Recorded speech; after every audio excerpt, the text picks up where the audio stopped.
Hello and welcome students. Study ITI electrical with Das YouTube channel में आपका स्वागत है। आज हम लोग देखेंगे इलेक्ट्रिशियन फर्स्ट ईयर का जो सिलेबस है उसमें क्या क्या कॉन्सेप्ट हैं, क्या क्या हमें पढ़ना है, कैसे कैसे एग्ज़ाम होता है, एग्ज़ाम पैटर्न क्या है। तो आगे बढ़ते हैं। जैसे कि आप देख पा रहे हैं, ये इलेक्ट्रिशियन ट्रेड है जो कि 2 साल का होता है।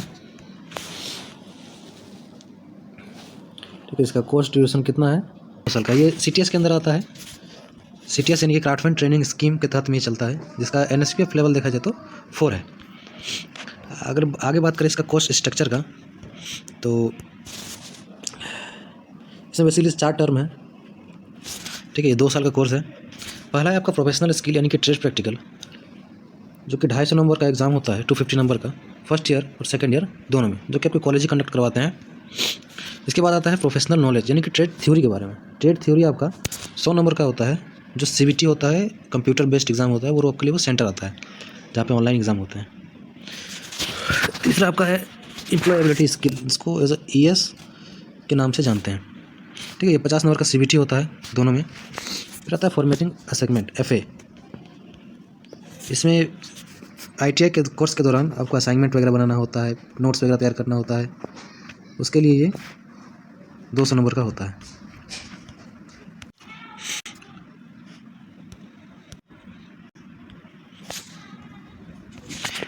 बात करें टोटल कोर्स का, तो ये 600 नंबर का आपका फर्स्ट ईयर और 600 नंबर सेकेंड ईयर का कोर्स है ये। ठीक है, आगे बढ़ें। अगर इसका लेवल का बात करें, NSPF लेवल, तो वो 4 है। ये basically national skill frame qualification framework करके एक लेवल दिया गया है सबको, 10th को, ITI को, डिप्लोमा को। तो ITI अभी लेवल 4 में चल रहा है। हालांकि 2022 से पहले इसको लेवल 5 में रखा गया था, फिर इसको लेवल 4 में किया गया। कुछ टर्म्स इसमें घटाए गए, कुछ नए नए जोड़े गए। बात करें इस कोर्स के ड्यूरेशन का, तो ये 2 साल का है बेसिकली। देख पा रहे होंगे 2 years, 2400 hours plus 300 hours OJT। OJT basically ये ऑन जॉब ट्रेनिंग, इसका पूरा नाम बोलते हैं। ये आपको किसी 300 आवर्स इसका OJT का होता है। OJT मतलब ऑन जॉब ट्रेनिंग, जो कि जिस स्टेट से आप ITI करते हैं, जैसे इलेक्ट्रिशियन से अगर आप ITI करते हैं, तो किसी इलेक्ट्रिकल कंपनी जैसे जो मोटर, जनरेटर, ट्रांसफार्मर वगैरह बनाती हो, उसमें आपको 1 महीने का कोर्स कराया जाता है, ट्रेनिंग दिया जाता है। उसका एक सर्टिफिकेट मिलता है आपको। वो सर्टिफिकेट आप ITI कोर्स के साथ अटैच करते हैं। एंट्री क्वालिफिकेशन का बात किया जाए तो 10th एग्ज़ाम पास होना चाहिए विद साइंस और मैथमेटिक्स। यानी कि जब आप 10th देते हैं तो उसमें आपका साइंस और मैथमेटिक्स होना चाहिए। बाकी विद वोकेशनल सब्जेक्ट आप ले सकते हैं, जैसे हिंदी हो गया, संस्कृत, IT, ये सब ले सकते हैं। मिनिमम एज अगर बात किया जाए तो मिनिमम एज का है 14 ईयर्स। मिनिमम 14 ईयर्स आपका एज होना चाहिए ITI में एडमिशन लेने के लिए। बात करें सिलेबस का, तो सबसे पहले आप टॉपिक आपको पढ़ाया जाता है स्कोप के बारे में, कि इलेक्ट्रिशियन ट्रेड लेने से क्या क्या स्कोप है। इलेक्ट्रिशियन ट्रेनिंग आप ले ली, इलेक्ट्रिशियन का ITI का कोर्स आप कर लिए, उसके बाद क्या क्या स्कोप है, कहाँ कहाँ आप जॉब कर सकते हैं, किन किन फील्डों पे आप जा सकते हैं, उसके बारे में बताया जाता है। सेकंड टॉपिक का बात करें तो है safety rule and safety science. कई जगहों पे आपने देखा होगा, कई सारा सिंबल लगा हो रहा था, नो पार्किंग का, नो स्मोकिंग का। वो सब साइन किसके, सेफ्टी रूल्स और सेफ्टी साइन के अंदर आते हैं। सेफ्टी रूल भी पढ़ाया जाता है कि सेफ्टी रूल क्या क्या है, कैसे सेफ्टी किया जाता है खुद का, मशीन का। फिर पढ़ाया जाए working of fire extinguisher. Fire extinguisher कैसे यूज़ किया जाता है, कौन कौन से टाइप है इसके। फिर आगे बढ़ते हैं तो 3rd नंबर पे है आपका first aid safety practice. First aid तो सब जान ही रहे हैं, फर्स्ट एड कैसे किया जाता है, क्या क्या उसका स्टेप है, क्या क्या प्रोसीजर है। तो बात करें अपने सिलेबस का, तो सबसे पहले हम लोग देखेंगे स्कोप ऑफ इलेक्ट्रिकल ट्रेड, यानी कि इलेक्ट्रिशियन ट्रेड चूज़ करने से क्या क्या आपको स्कोप है, कहाँ कहाँ जॉब मिल सकता है। ठीक है, फिर आगे बढ़ते हैं। फिर देखेंगे safety rules, safety science, type and working of fire extinguisher. ठीक है, फिर देखेंगे first aid safety practice, hazard identification and precautions, personal safety and factory safety. फिर देखेंगे रिस्पॉन्स टू इमरजेंसी, जैसे कि कभी कभी पावर फेलियर होता है, सिस्टम फेलियर होता है, कहीं आग लगता है, तो उस टाइम पे कैसे कैसे हम लोग को रिस्पॉन्स करना चाहिए। ठीक है, वो सभी पढ़ाया जाएगा। 5वां कॉन्सेप्ट है कि concept of standard and advantage of BIS या फिर ISI। ये BIS और ISI क्या है, इसका क्या क्या एडवांटेज है, क्या क्या स्टैंडर्ड कुछ वैल्यू दिए गए हैं, वो सब पढ़ेंगे। ट्रेड टूल्स है, trade tool specifications, introduction to the national electrical code 2011। इसमें हम लोग पढ़ेंगे ट्रेड टूल्स के बारे में कि कौन कौन से टूल्स आपको पढ़ने हैं, कौन कौन से इलेक्ट्रिकल में काम आते हैं, कौन कौन से फिटर में काम आते हैं। फिर नेशनल जो इलेक्ट्रिकल कोड है 2011 में जिसको इम्प्लीमेंट किया गया, वो क्या है, उसको कैसे कैसे पढ़ना है, क्या क्या कॉन्सेप्ट है, वो सब उसमें पढ़ना होगा हमें। फिर बात करेंगे,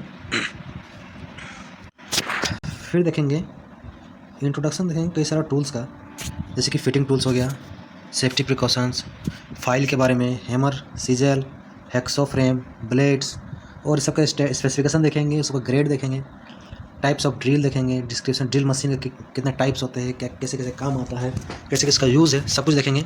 उसके बाद स्टार्ट करेंगे, उसके बाद मेंटल ऑफ इलेक्ट्रिसिटी डेफिनेशन देखेंगे, उसका यूनिट देखेंगे, effect of electric current, electric current से कौन कौन से इफेक्ट होते हैं वो सब भी इसमें हम लोग पढ़ेंगे। फिर आएंगे कंडक्टर के बारे में, कितने टाइप के कंडक्टर होते हैं, कौन कौन से कंडक्टर होते हैं। फिर पढ़ेंगे इंसुलेटर, फिर कंडक्टिंग मटेरियल्स के बारे में पढ़ेंगे और उसके कंपोजिशंस पढ़ेंगे, कैसे कैसे कंडक्टर हमें जो मार्केट में मिलते हैं वो किस तरह से तैयार रखेंगे।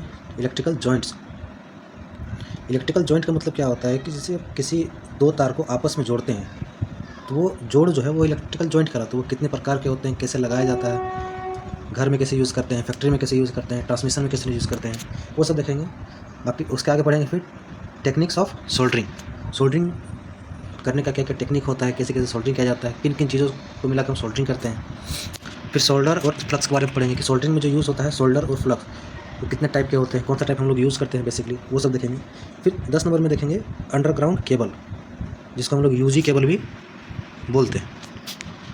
ठीक है, इसके डिस्क्रिप्शन देखेंगे, टाइप्स देखेंगे, वेरियस का जॉइंट लगाने का देखेंगे, टेस्टिंग देखेंगे कि यूजी केबल का टेस्ट कैसे चेक किया जाता है। ठीक है, वोल्टेज ग्रेड देखेंगे। इन शॉर्ट यूजी केबल को पूरा इसको पढ़ना होगा। फिर उसके बाद आएगा, उसके बाद जो स्टार्ट हो जाएगा आपका फंडामेंटल ऑफ इलेक्ट्रिसिटी, जिसमें सबसे पहले हम लोग पढ़ेंगे ओम्स लॉ। ओम्स के नियम क्या क्या है, सिंपल इलेक्ट्रिक सर्किट जो है वो प्रॉब्लम को सॉल्व करेंगे थ्रू ओम्स लॉ। फिर पढ़ेंगे Kirchhoff's law. Kirchhoff's law basically दो टाइप के पढ़ेंगे, जिसमें एक होगा KVL और KCL, किरचॉफ्स का करंट लॉ और वोल्टेज लॉ। फिर पैरेलल सीरीज सर्किट पढ़ेंगे, पैरेलल सर्किट क्या होता है, सीरीज सर्किट क्या होता है, ओपन एंड शॉर्ट सर्किट पढ़ेंगे। फिर सीरीज एंड पैरेलल नेटवर्क पढ़ेंगे। क्लियर है, आगे बढ़ते हैं। 12 नंबर में हम लोग पढ़ेंगे, जैसे ओम्स लॉ के बाद हम लोग पढ़ेंगे लॉज ऑफ रेजिस्टेंस। रेजिस्टेंस के बारे में समझाने चाहिए, उसके क्या क्या लॉज हैं, कितने तरह के लॉज होते हैं, वेरियस टाइप के रजिस्टर पढ़ेंगे, कितने टाइप के रजिस्टर होते हैं, Wheatstone bridge principle and its application, कहाँ कहाँ इसको यूज़ किया जाता है। Effect of variation of temperature on resistance, resistance अगर टेम्परेचर बढ़ता है या घटता है तो उस पर रेजिस्टेंस पे क्या इफेक्ट पड़ेगा वो भी देखेंगे। Different method of measuring value of resistance, कई सारे मेथड हैं जिससे हम रेजिस्टेंस को फाइंड कर सकते हैं, उसका वैल्यू फाइंड कर सकते हैं, वही सब पढ़ेंगे। सीरीज एंड पैरेलल कॉम्बिनेशन भी पढ़ेंगे, किसका, रेजिस्टेंस का, कि रेजिस्टेंस को सीरीज में और पैरेलल में कॉम्बिनेशन करते हैं यानी जोड़ते हैं तो क्या क्या हमें चेंजिंग उसमें देखने को मिलेगा, किसका वैल्यू बढ़ेगा, किसी का घटेगा, वही हम आगे पढ़ेंगे। इसमें आगे बढ़ते हैं। उसका 13 नंबर में देखेंगे मैग्नेटिक टर्म, इसमें हम लोग पढ़ेंगे बेसिकली मैग्नेट के बारे में, मैग्नेट बनाने का जो मटेरियल है वो सब पढ़ेंगे, प्रॉपर्टी पढ़ेंगे, प्रिंसिपल एंड लॉ पढ़ेंगे इलेक्ट्रोमैग्नेट का।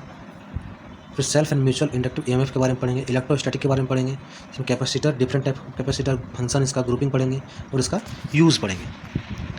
फिर देखेंगे इंडक्टिव और कैपेसिटिव रिलक्टेंस, क्योंकि AC सर्किट में इसका क्या क्या इफेक्ट है वो सब हम लोग पढ़ेंगे। ये कि बहुत ही इम्पोर्टेंट टॉपिक रहता है इसमें, जिसमें RMS value, average value, peak factor, form factor, power factor and impedance निकालते हैं।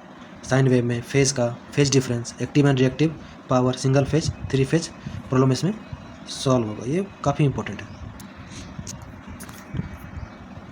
आगे बढ़ते हैं, फिर पढ़ेंगे हम लोग पॉलीफेज सिस्टम, ये भी बहुत ही इंपॉर्टेंट टॉपिक है, जिसमें पॉलीफेज के बारे में पढ़ा जाता है। पॉलीफेज बेसिकली 2 फेज से ज़्यादा फेजों को पॉलीफेज कहते हैं। जैसे घर में हमारे आता है सिंगल फेज, एक आता है 3 फेज, तो सिंगल फेज के अलावा जितने भी फेजेस आते हैं जैसे 2 फेज, 3 फेज, 6 फेज, ये सब पॉलीफेज के अंदर आते हैं। इसका कॉन्सेप्ट पढ़ेंगे, स्टार और डेल्टा में कैसे इसको कनेक्ट किया जाता है। स्टार में इसका लाइन वोल्टेज, फेज वोल्टेज क्या रहता है, डेल्टा में लाइन वोल्टेज, फेज वोल्टेज क्या रहता है, 3 फेज का पावर पढ़ेंगे, करंट पढ़ेंगे।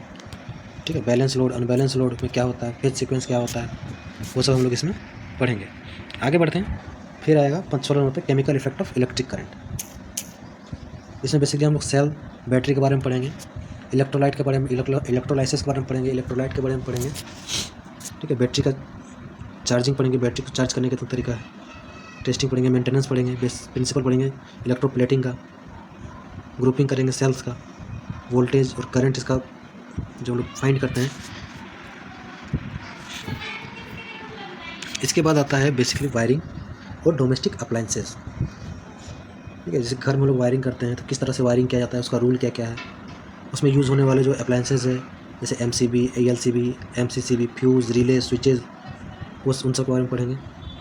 उसमें ग्रेडिंग पढ़ेंगे केबल का, कि कितने ग्रेड का तार हमें लगाना चाहिए। डोमेस्टिक वायरिंग का प्रिंसिपल पढ़ेंगे, वोल्टेज ड्रॉप का कॉन्सेप्ट पढ़ेंगे। फिर 18 नंबर पे आपका आता है PVC कंड्यूट एंड केसिंग। जब लोग वायरिंग करते हैं तो उस टाइम पे हम लोग जो तार तो एक जगह से दूसरी जगह ले जाने के लिए एक पाइप का यूज़ करते हैं, जिसको बोलते हैं PVC कंड्यूट या फिर PVC केसिंग केपिंग। कंड्यूट का मतलब होता है जो गोल पाइप हम लोग अंडरग्राउंड में या फिर आउट में यूज़ करते हैं, गोल वाला पाइप, वो होता है कंड्यूट। और केसिंग और केपिंग होता है जो बाहर हम लोग स्क्वायर साइज में यूज़ करते हैं, जिसका एक केपिंग होता है, एक ढक्कन टाइप का रहता है, जो ढक्कन उसको लोग खोल देते हैं, फिर उसमें तार अंदर करके ढक्कन को लगाते हैं, वही होता है केसिंग केपिंग। उसके बारे में पढ़ेंगे। वायरिंग का टाइप पढ़ेंगे, पावर कंट्रोल, कम्युनिकेशन कंट्रोल पढ़ेंगे। ठीक है, फिर वायरिंग सर्किट का प्लानिंग कैसे किया जाता है वो सब पढ़ेंगे। लोड डिस्ट्रीब्यूट कैसे करते हैं, सब सर्किट क्या होता है, मेन सर्किट क्या होता है, ये सब लोग उसमें पढ़ेंगे। आगे बढ़ते हैं। फिर आएगा estimation of load, size, cable size, bill of material and costing. इसलिए एस्टिमेशन में कॉस्टिंग पढ़ेंगे कि जो हम लोग वायरिंग करेंगे या फिर किसी मशीन को रिपेयर करते हैं तो उसमें कितना मटेरियल का कॉस्ट आएगा, कितना केबल लगेगा, साइज़ क्या रहेगा उसका, उसमें कितना खर्च आता है, वही सब हम लोग इसमें देखते हैं। फिर इसी में हम लोग पढ़ेंगे special wiring like godown wiring, tunnel wiring, workshop wiring, hospital wiring, hostel wiring, कई सारा वायरिंग होता है जो हम लोग पढ़ेंगे। अलग अलग जगह पे अलग अलग वायरिंग का यूज़ किया जाता है। फिर हम लोग पढ़ेंगे 20 नंबर पे अर्थिंग। अर्थिंग तो सबने सुना ही होगा, लेकिन अर्थिंग भी कई टाइप का होता है, like plate earthing, pipe earthing, rod earthing, ये सब के बारे में पढ़ेंगे, इन सबका रूल पढ़ेंगे। ठीक है, earth resistance and leakage circuit breaker के बारे में पढ़ेंगे।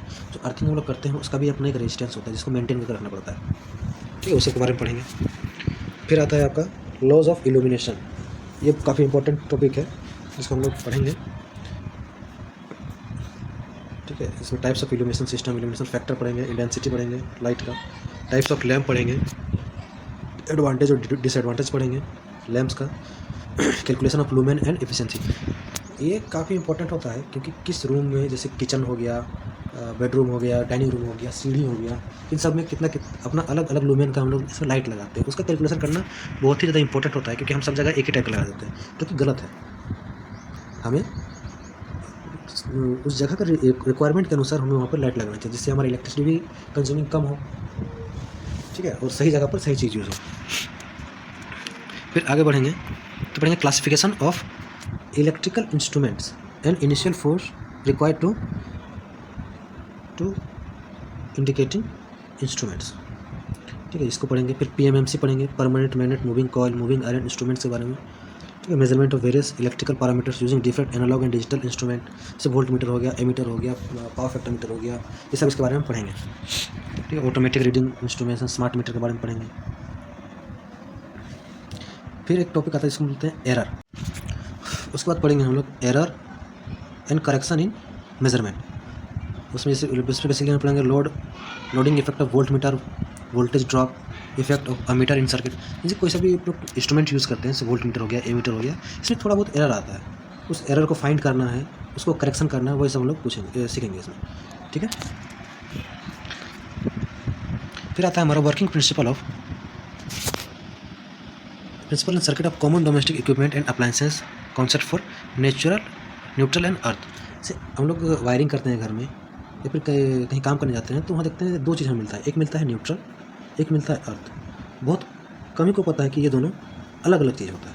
बहुत कोई बोलता है कि अर्थिंग कर देंगे, बहुत कोई बोलता है न्यूट्रल कर देंगे, एक ही चीज़ को, लेकिन वैसा नहीं होता है। अर्थिंग अलग कॉन्सेप्ट है, न्यूट्रल अलग कॉन्सेप्ट है, सबको हम लोग डिफाइन करेंगे आगे।